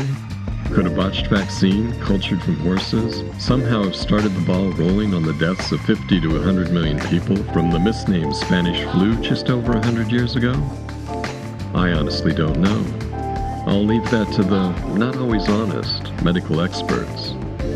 But as coincidences go, it's certainly an odd one. As infected soldiers from across the country made their way to the trenches in France, the virus spread. But the nation wasn't told. A year earlier, President Woodrow Wilson had rammed through Congress the Sedition Act, making it a crime to say or publish anything negative that would affect the war effort. Wilson created what was called the Committee for Public Information. The architect of that committee said, "Truth and falsehood are arbitrary terms. The force of an idea lies in its inspirational value. It matters very little if it is true or false." Was that a license to lie to the American public? It was precisely that. What I do know is that Frederick Taylor Gates ended up with a pretty lush lifestyle for a Baptist preacher. A lifestyle that in fact might seem more suited to a budding Antichrist. He raised his family in the Gates Mansion at 66 South Mountain Avenue in Montclair, New Jersey, a temple-like palace designed by George Washington Mayer, a former colleague of Frank Lloyd Wright, with an interior furnished by Tiffany & Company, where the property taxes alone now run to about $100,000 a year. It's a mansion I often pass on my weekend visits to see my ex-wife in that same town, which also happens to be the home of one of the biggest corporate sellouts in recent times, Stephen Colbert, who lives just a few blocks north. Oh, I hate them all! Jon Stewart went on Stephen Colbert's show, and he exposed Stephen Colbert for the shit libbery that he's been pushing since he became a CBS host. And now Stephen Colbert was my hero, and I've said it many times, he did the best political satire show of all time. And that character he invented was amazing. It was just amazing. And it was his whole thing. And that since he went over to CBS, it's a totally different guy. He turned into a regular shit liberal. He says things like, "I think America's a force for good in the world." He says things like that. Remember when he said that? Yes. So Jon Stewart went on, and they wanted to talk about the origins of the Wuhan theory. Now, what's happened because of Trump is the establishment has shut down any kind of debate. You're not allowed to question anything. And if you have a different point of view, you are then ostracized, stigmatized with the scarlet letter, Trumper, bad person, Trumper. But as a comedian, you're always supposed to be trying to be a contrarian. You're supposed to always try to throw rocks at the establishment. You're always supposed to be doing that. Jon Stewart didn't forget that. Jon Stewart remembers that. And watch this. Just watch. This is fascinating. I think we owe a great debt of gratitude to science. Science has, in many ways, helped ease the suffering of this pandemic, which was more than likely caused by science.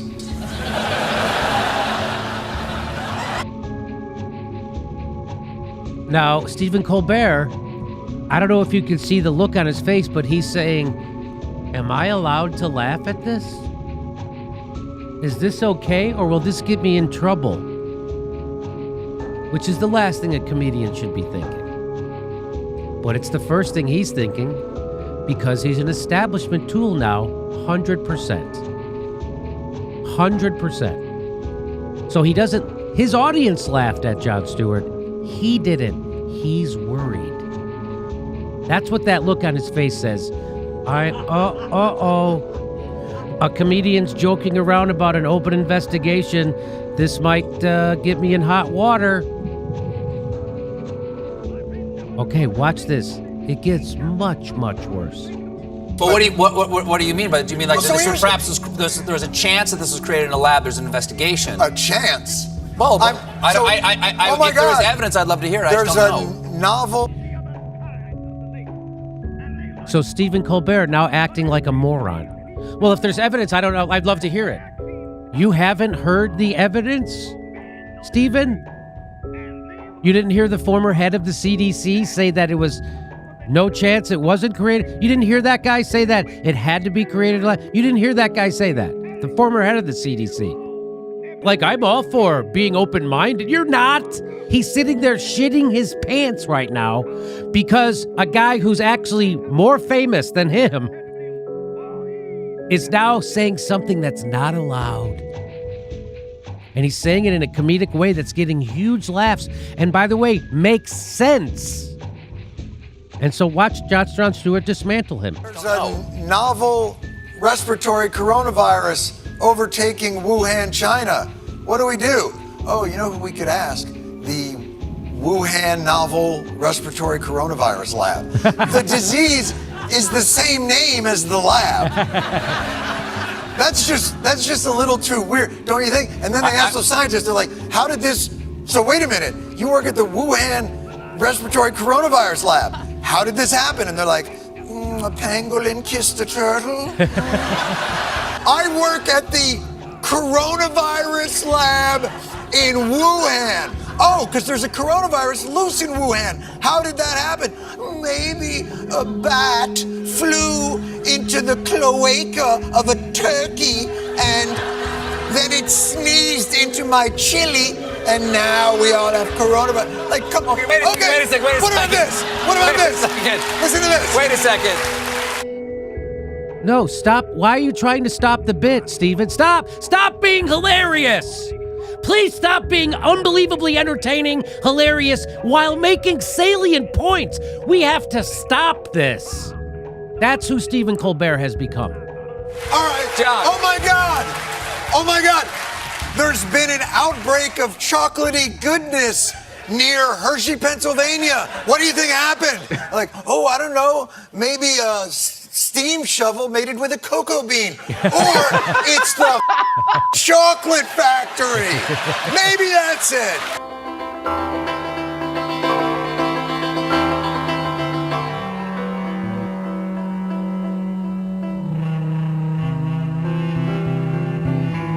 There's one more odd little coincidence that might be worth noting. In 1953, the Gates Mansion was bought by another crazy rich preacher. This one was known as Sweet Daddy Grace, the founder and first bishop of a cult-like faith-healing operation called the United House of Prayer for All People. I've often thought those cold-blooded clergymen who make a show of wallowing in the wealth they've skimmed off their flocks are the very worst sort of hypocrites.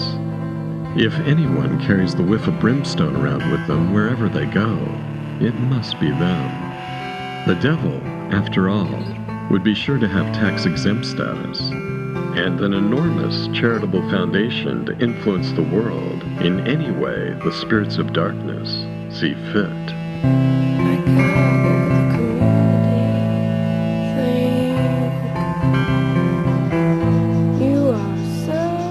Just like the Bible says, it's basically an intergalactic invasion into this space through people. I'm telling you, it's what all the ancients said, it's what they warned of, it's what we're dealing with.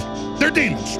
They're frickin' interdimensional invaders, okay? I'll just say it, make fun of me all you want on CNN or wherever, but everyone already innately knows this. These people are not frickin' humans, okay?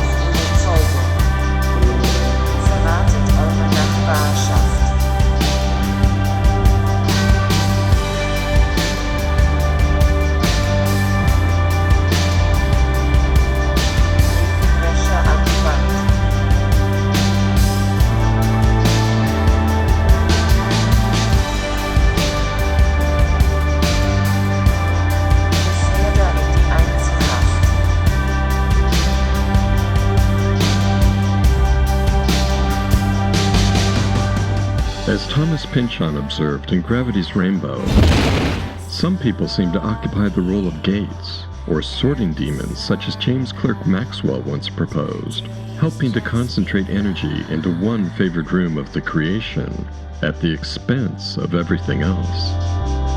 Maxwell's demon was a thought experiment to illustrate how the second law of thermodynamics could be violated, but it also might be loosely applied to the distribution of wealth. As we know from the annual statistics compiled by Oxfam International, the military-industrial media intelligence complex, that Maxwell's demon of global capitalism has been redistributing wealth from the public purse into the deep pockets of the rich and powerful on a scale never before seen. As a reminder, the 10 richest pandemic profiteers, which would include Jeff Bezos, Elon Musk, and Bill Gates, saw their wealth increase by $540 billion between March 18th and December 31st of 2020, while millions of ordinary people across the world lost their livelihoods and their basic human rights to free travel, free assembly, free speech, and even free breathing, all due to the lockdowns. It is still not safe. Those lockdowns have been so costly and such manifest failures at achieving their stated goals that it seems their true goal always must have been something else. Were the lockdowns intended to act as gates, sending more business to the world's billionaires while closing off economic opportunities and lopsidedly increasing entropy for all those who toil for too little on a planet where there should be enough for everyone? I have a hard time believing those 10 billionaires obtained their $540 billion windfall with just talent, pluck, and sheer dumb luck. Don't you lie to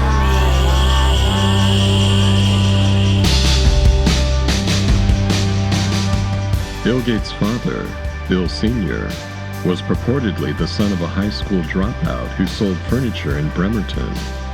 Yet Bill Sr. somehow managed to join the ranks of Washington State's most elite families. He was a hulking 6'7" attorney who co-founded Preston Gates and Ellis, a law firm that had offices across the United States and China. As a man highly involved in politics, William Gates holds quite the laundry list of accolades. As he sat on the board of eugenicist Margaret Sanger's Planned Parenthood before the era of Roe v. Wade.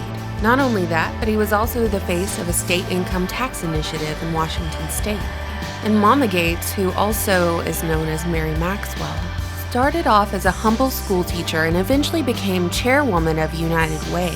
She came from a long line of money and power, as her father was a wealthy banker and her grandfather served as president of the National City Bank in Seattle and was the director of the Seattle branch of the Federal Reserve Bank.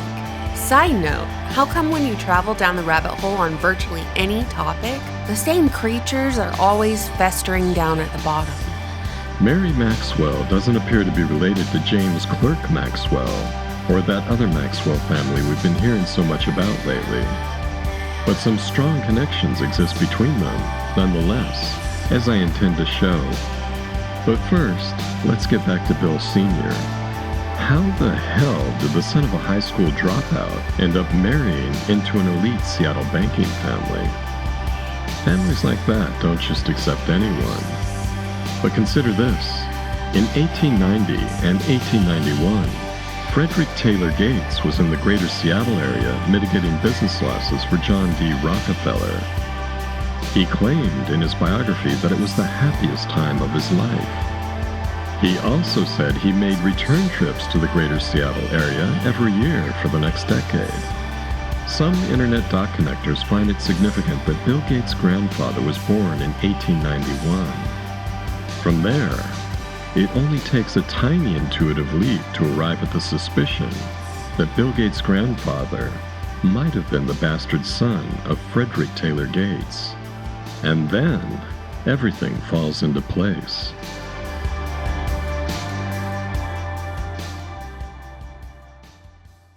I think people would say that they perceive Microsoft as always playing with both feet on the foul line. I have no doubt that 100 years from now, he will be talked about in the same way that Rockefeller and Carnegie and Ford are talked about, as people who transformed an era.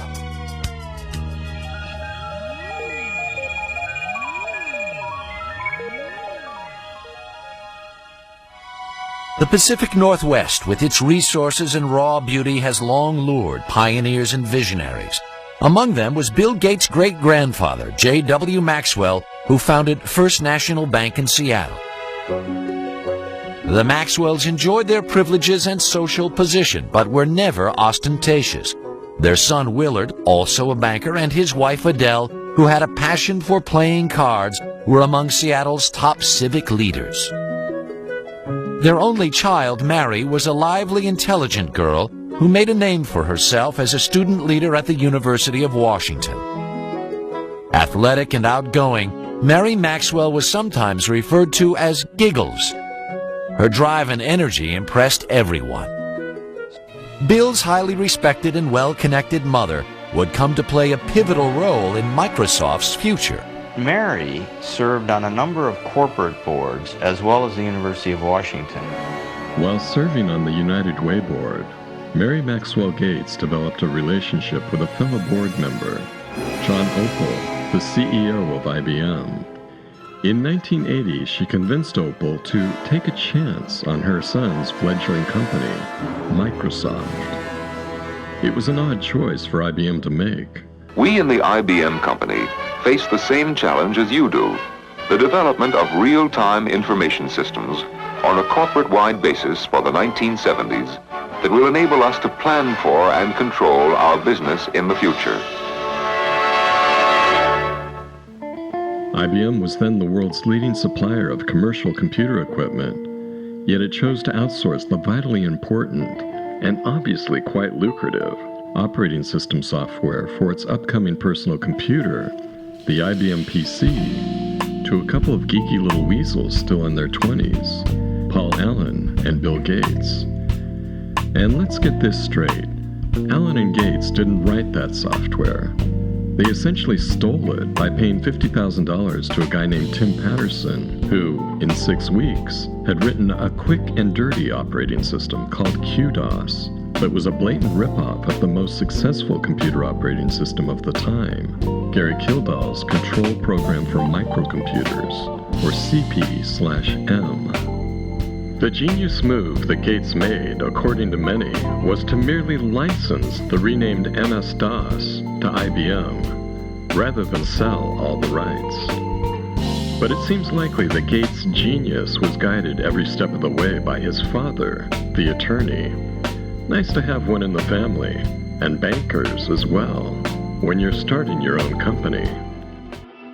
This new technology made it possible to meet the user's crucial needs.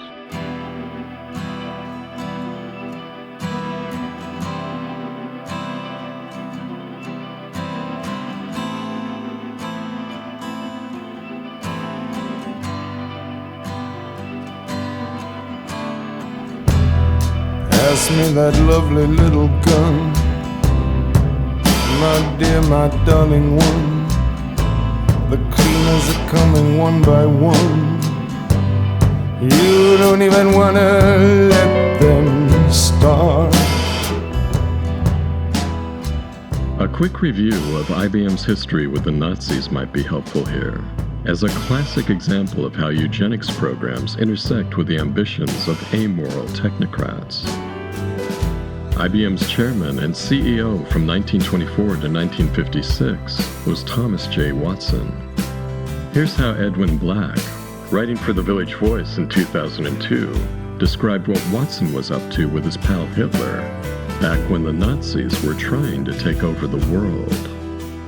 When Adolf Hitler came to power in 1933, most of the world saw a menace to humanity. But IBM saw Nazi Germany as a lucrative trading partner. Its president, Thomas J. Watson, engineered a strategic business alliance between IBM and the Reich, beginning in the first days of the Hitler regime and continuing right through World War II. This alliance catapulted Nazi Germany to become IBM's most important customer outside the US.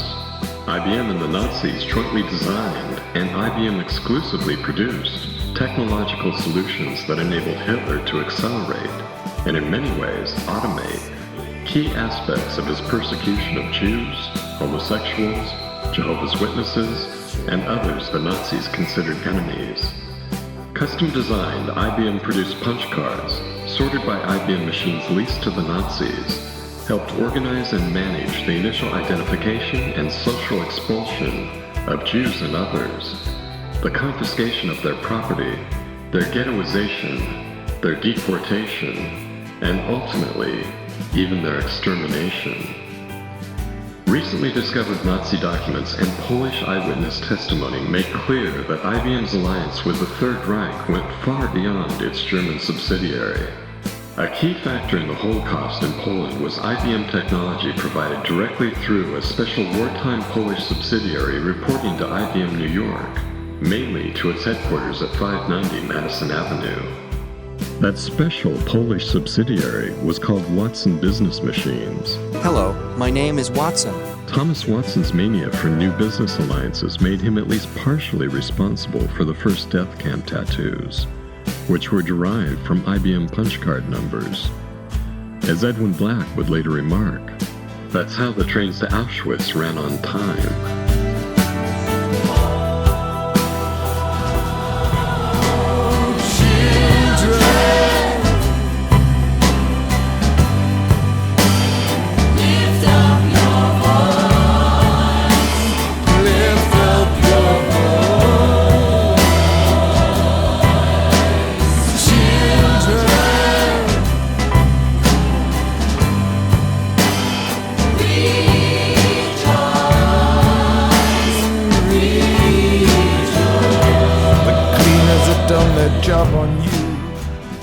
With just a brief look at the historical precedents, the eugenics agenda of Bill Gates and his unseen superiors becomes clear. We're planning to make full vaccination the condition of entry to nightclubs and other venues where large crowds gather. Proof of a negative test will no longer be enough. What are vaccine passports and the forced injections they attest to, if not the new death camp tattoos for our digital age? The sorting demons are sure to go wild with them, shunting all the power, wealth, and personal freedom into one favored room inhabited by technofascist exploiters, while draining all the joy from the lives of everyone else. Children, lift up your voice, lift up your voice. Children, rejoice,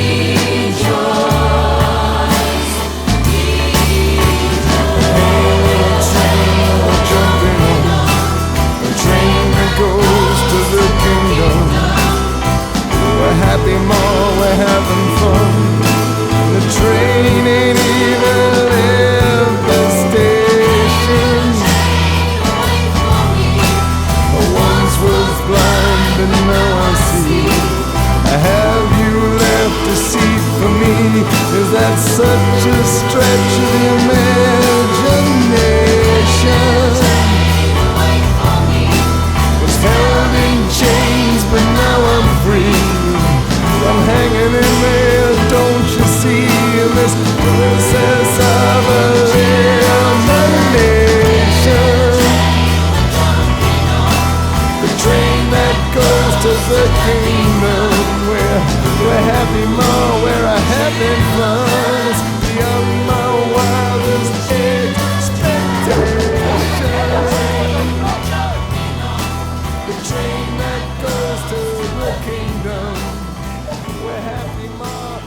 to convince people and put them in a car and drive them and get that vaccine in their arm. The anti-vaxxers are criminal at this point. The voluntary phase is over. Voluntary alone doesn't work. It's time for mandates because it's the only way to protect our people. A rapacious system designed to serve the few should never inspire the slavish obedience of the many. But somehow, this one does. At least for now.